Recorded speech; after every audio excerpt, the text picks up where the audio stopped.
This video is going to come off as a little bit braggy, as in I told you so, but I don't mean for it to be that way. Yes, I do.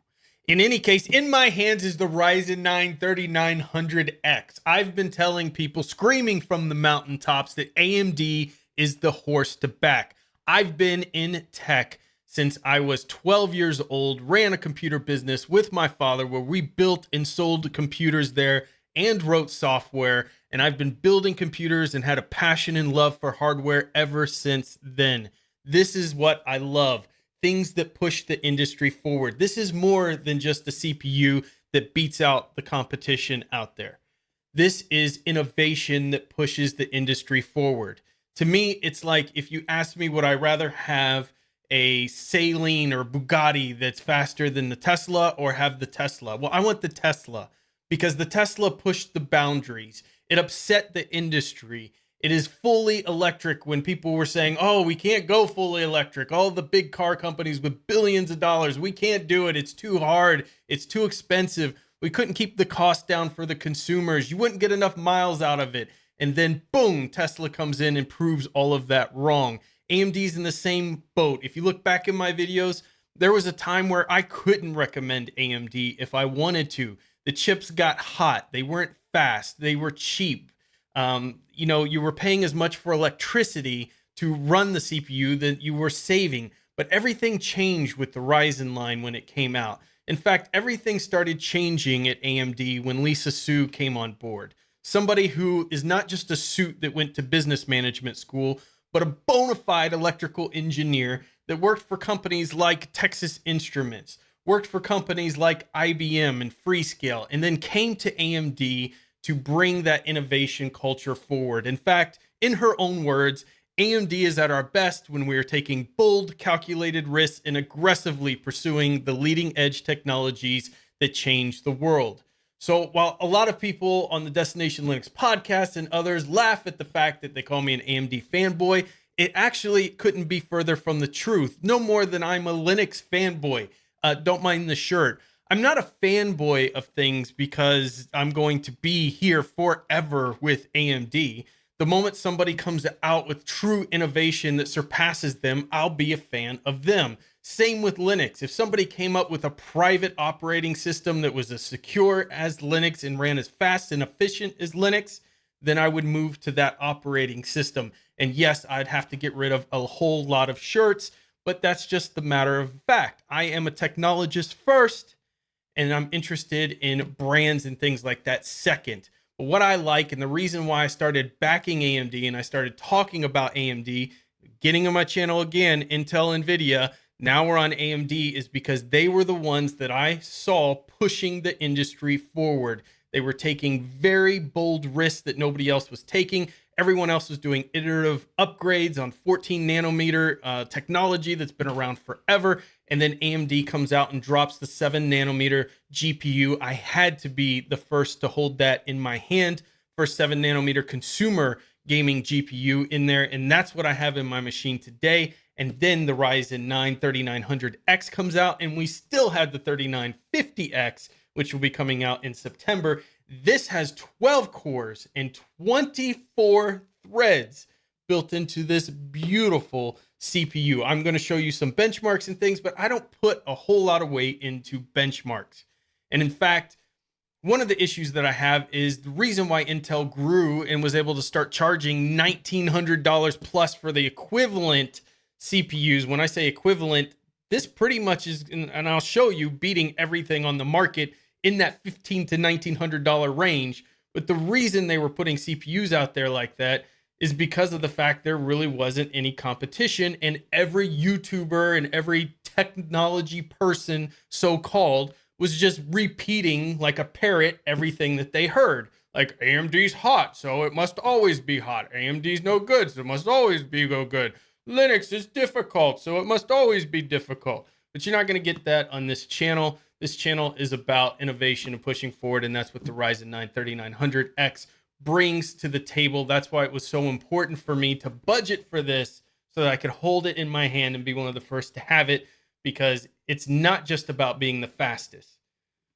It's about being the most bold, creative, industrious CPU on the market today. All right, so now that we've talked about Lisa Su, because she deserves way more recognition from everyone than she's getting. She's getting a lot of awards and things, but she needs way more. We're talking somebody who has just revitalized a company from the grave and made them not only a competitor, but made them push past their competition.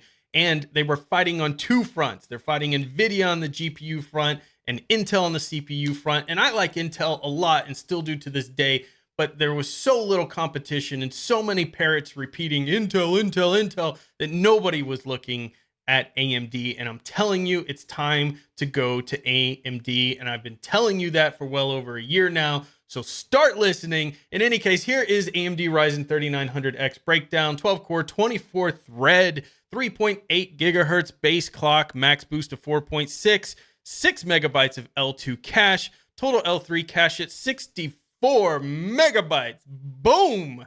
And this is 7 nanometer AM4. So that means if you had the Ryzen 7 2700X, which was also AM4 form factor, you could pull that chip out. And if your motherboard manufacturer supported the BIOS update, you could put this chip in its place, which was a promise AMD made that you would be able to utilize the AM4 form factor for many years to come. And that has proven true. And in fact, the ridiculous 3950X that's coming out, which is basically a Threadripper, is in an AM4 form factor that comes out in September. So if you're not ready to bite the bullet yet, wait for that, because that's going to be an incredible board. So we've got the Ryzen 9 3900X paired with the X570 Prestige board by MSI. Now, I like MSI, although I have some qualms with them at times. Specifically, their BIOS can be a little bit messy in how it's organized, and some of the features like the game boosting and amps can lead to stability issues. So it just really depends on the specific hardware that you're pairing with it. You really have to run high-end memory, for instance, or high-end GPU that can take some of the base overclocking that they are referencing in their preset overclocking options. Now, I'm not a big overclocker because the fact is the beast doesn't need it. I couldn't get the 2700X that I had before this to really get past 30% CPU usage. This is going to be ridiculous because it really is complete overkill.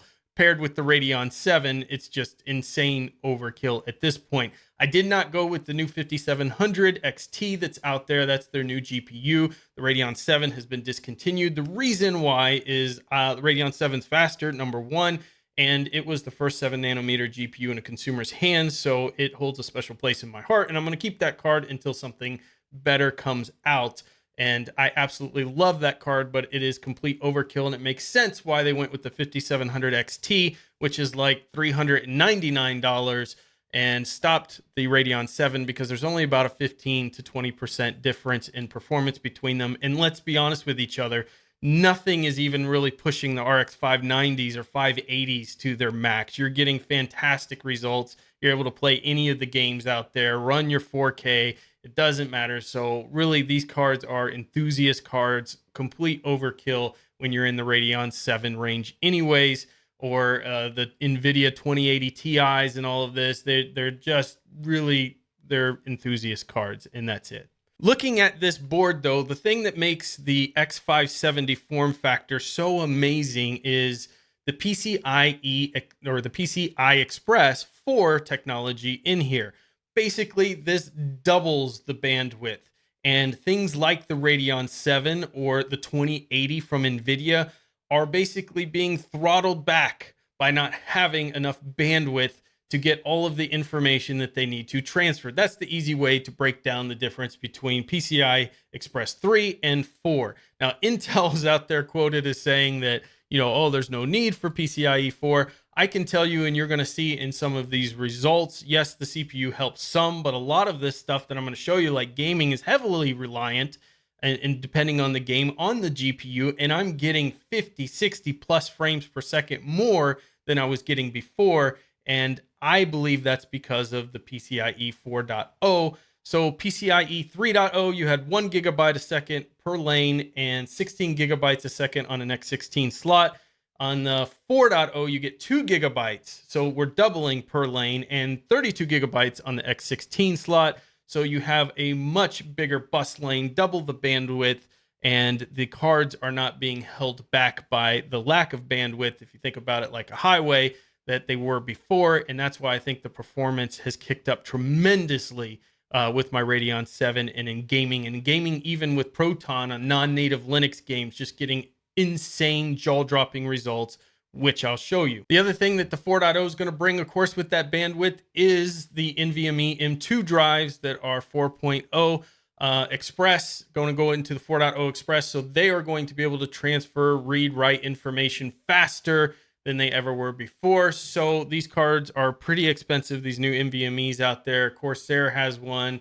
There's another company like a Senatech or something like that that has one out there. But I'm going to wait to see these prices drop on these before I execute on one, because while you can get definitely more performance out of it, I just don't want to pay those super high prices for that right now after I've spent all this money on what I have right now. Now, the things that aren't cake with AMD is the fact that they released this beautiful, incredible technology. They work on making sure that a lot of the code and things is inside the Linux kernel before they release, and then it releases and it doesn't work on any Linux distro except for old iterations of distros like Ubuntu 18.04 LTS or distros that do not use systemd. That's because there's some type of systemd issue conflict that causes the system not to boot. So fortunately, we have Pop! OS, and that is what I'm on right now. Pop! OS has come in and saved the day from System 76, and they've already patched this issue in Pop! OS. So that's what I'm running currently. Typically, in these situations, you would want to run something that's a rolling distro, so you'd have the latest and greatest kernel and have all their updates in there. But in this case, AMD is going to release a BIOS update, but to this point, I've still not received it from MSI. It is still not on their site, as you'll see here in their support page. So they only have one BIOS available at the moment, and this is not the one that has the fix in it. So that's fine by me, because I've actually started to fall in love a lot with Pop! OS. It's quite an amazing distribution. And the fact that, unlike so many other distributions that will sit on their hands and do nothing to help the company that writes 8.5 times more open source code than NVIDIA, that they'll do everything they can for, that they'll just sit on their hands and wait for AMD to fix it and do nothing about it. But Pop! OS System 76 went out there and took one of the patches that are available, rolled it into their distro. So now you can enjoy this AMD Ryzen 9 3900X with Pop! OS. So huge shout out to System 76, giving me mad respect for them. I wish they had a rolling release, because that would be the deal that would probably make me use them without any shadow of a doubt in the future. But I might be hard pressed not to be switching to Pop! OS because of what they did here. If they can keep this up where they support hardware this fast, then that will be a deciding factor for what distro I run, because I care about having the latest and greatest technology.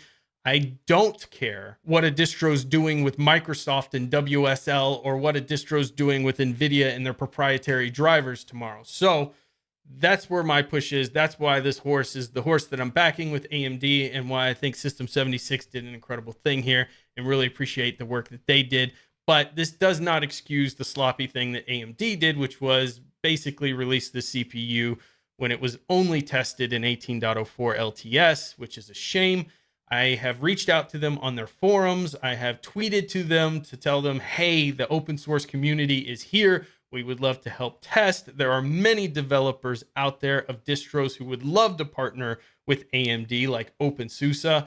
I'm sure there are plenty of people who would love to get free hardware to do some testing on the Arch side, or Solus, or other distros, or Pop! OS, to do testing for AMD before they do releases, where they could have found this issue and had it fixed before they did a release. And it wouldn't take a lot of time, and the community would definitely want to give back to a company that has given us so much in the code, from the kernel situation and all of the code that they are dumping into open source. So I had to go with a new case as well. So here we have the Core P5 Tempered Glass Edition. Although I guess I didn't get the Tempered Glass Edition. I thought that's what I ordered, but I don't think this is tempered glass. It feels like plexiglass. Is that what tempered glass is? Is it plexiglass? Because that's what it feels like to me, is plexiglass. But in any case, this is the case that I have. Now, I came from the CM Striker case. That's what I had before. It was a beautiful full-size case, but honestly, it had been through a couple moves. It had lots of dents and things in it, modifications that I made to the case. It was time to get something new, and I wanted something open, easy to clean, easy to get to. So you can see how beautiful this case is, especially if you're using the radiators and the water cooling. Now, I'm not a fan of all-in-one water cooling and or do-it-yourself water cooling. I have had plenty of them. I've done many of them for customers in the past. It's just that absolutely at some point the thing will leak at some point, unless you are doing constant maintenance to it. And it's not something I enjoy. So instead, I have the Noctua DH15 Twin Tower cooler that I have, which, you know, when it dies, and since I have a clear case, I can just see the fans not spinning and I don't have liquid running on my running computer. That's not to say water cooling's bad. It looks incredible and it can definitely help with thermals, but there's really not much help needed with this machine because there's nothing I'm doing that's going to, you know, to get 10 or 15 frames more per second when I'm getting 300, in one case 400 frames per second in a game. Why? I don't need any more boost. We're at insanity, ludicrous levels already. I'm good, but it definitely looks better with that in there than what I have. But I like this case, easy to clean, easy to get to components, but I do not like the way that they built some of this case. It was very annoying to put together, specifically things like the way the legs are done, where you have, you know, a hole cut out inside that you kind of have to slide one finger in to hold the screwdriver while you screw the legs into the base. There's just a lot of things like the markings on the case itself to find out where you put the mounting screws for the motherboard, for the form factor, the ATX form factor that you need. The instructions were absolutely horrible, in my opinion, although obviously, because I've built computers for so long, I was able to figure out everything that I needed. And this is a modder's case, so I get, in some essence, it could be many different cases. You can have it, you know, vertical, horizontal. You can even mount this case to a wall. I would not recommend it for the average person to go out and get this case. Something like a CM Striker is going to be a much easier case for the average individual doing your first build, or maybe if you've only done 5 or 6 builds for you to get.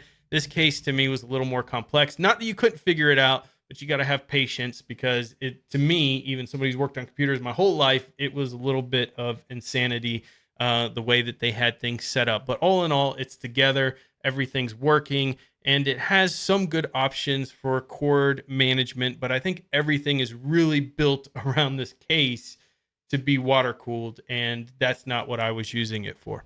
So now the part that you guys have been waiting for. We're going to look at the benchmarks here. So this part of Geekbench, where I've run benchmarks on my new system using 32 gigabytes of DDR4. We've got the X570 Prestige Creation motherboard from MSI. We have the Ryzen 9 3900X. We have the Radeon 7 7nm GPU in this machine with a 1000-watt EVGA power supply. Absolutely gorgeous build here. We're comparing that against these processor scores from Intel. So a single core, the highest on average. This is not including people who do crazy liquid nitrogen builds and all of this insane stuff. These are your averages for these processors. In 9900K, which is about a $500 processor, I think $484. They're running here at 6,222 for a single core. And then we have on the multi-core, the top, the winner, the best of the best is the Intel Core i9-9980XE. So if we took a look at the 9980XE, now we're starting to get into the $2,000 processor range. Multi-core is what's important for most applications out there. So we can see a 47,247 points here for the Intel i9. Now let's look at my score. Remember that 47,247. How about 50,483 in the multi-core score and 6,048 in the single core? Oh my gosh. Because you're getting all of this for half the price, more than half, 1/3 of the price. If we look at the Intel, AMD Ryzen 9 3900X, here we go, $499. It's completely out of stock for the Ryzen 9 3900X versus $1,999. So the other thing that's important to recognize with AMD is not only did they push innovation forward, not only have they pushed to build a new architecture in which CPUs are going to be based on, and something Intel is going to have to finally catch up towards on the 7nm platform, but they also brought it in a price range that's affordable for everybody, unlike Intel selling the ridiculous $1,900 CPU that doesn't perform at the same level as this Ryzen 9 here, based on these benchmarks. So now I'm going to show you some gaming, and then I'm going to show you some more build footage. But I want you to know we're going to do more videos on the Ryzen 9 3900X, especially once AMD releases, we get the patch to the motherboard manufacturers, which is already supposed to happen, in different distros, trying different games. We'll do some live streams with this. We're going to have a lot of fun with this AMD technology. Thank you so much for watching. Leave your comments below. Let me know what you think of this incredible processor and processor family. And until next time, get out there and fill your brains.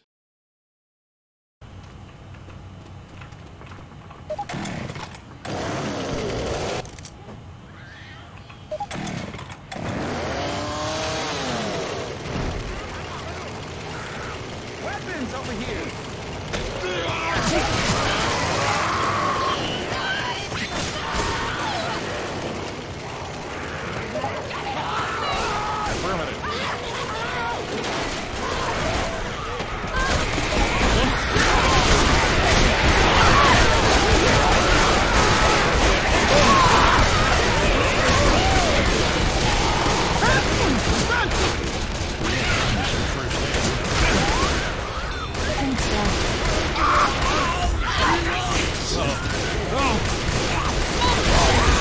Nice job!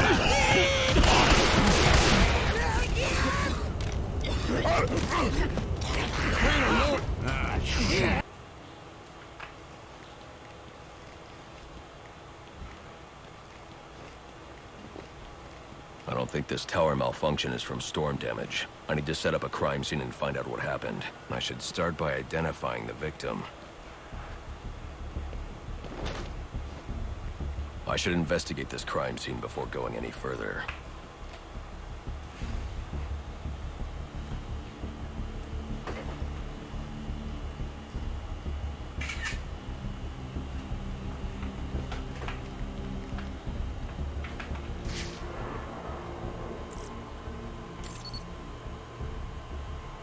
The victim's name is David Shannon, a Gotham Optics employee sent here to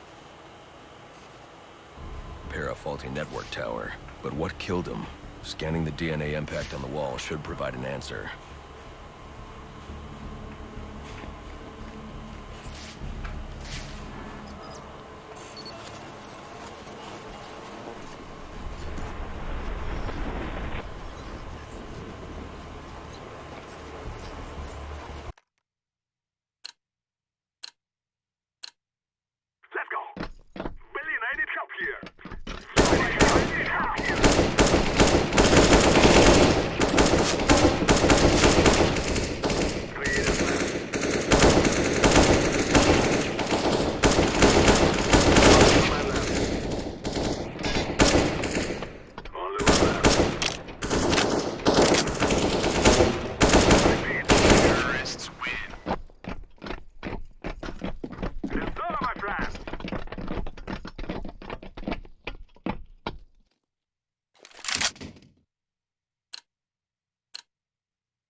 Don't get this far.